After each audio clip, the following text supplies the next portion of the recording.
Sleepwalking in VGA is basically an exploration of my own neighborhood during a period in which is in transition, during a period in which I had a lot of fear and anxiety about basically going to work at night through some of this area.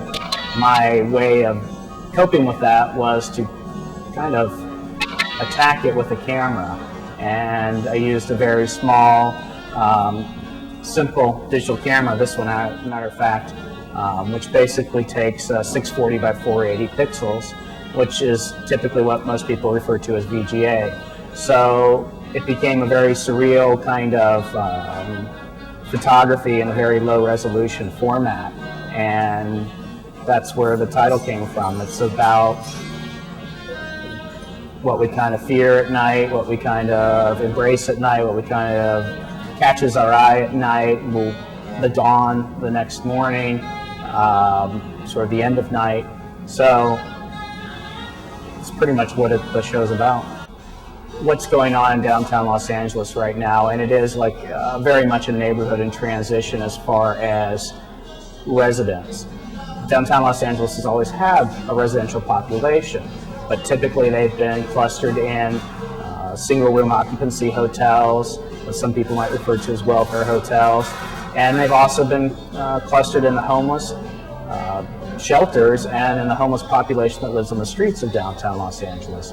It is largely considered the largest homeless problem in America right now. Maybe visually it looks a lot like what the streets of New York might look like, but there's also some differences, and hopefully people will understand that, you know, there's some things going on in our cities all across our country and that need to be addressed. I see it as a divergence, a disappearing middle class that's no longer being protected and nourished in our city centers, and very much the urban cores are becoming the extremes, the extreme poor and the extreme rich. Being an observer without being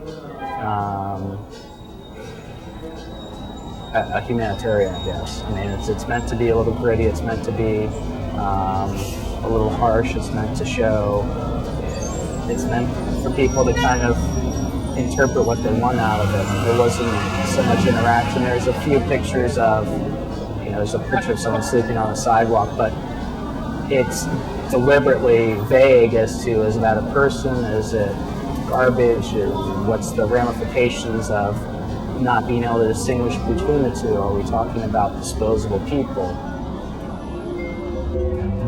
That's a whole other form of digital art that minus digital photography. It's based on using the world as your subject matter, using the real world. You asked about form. That's the real canvas, I think, is what's out there in the world, married with what's in your own.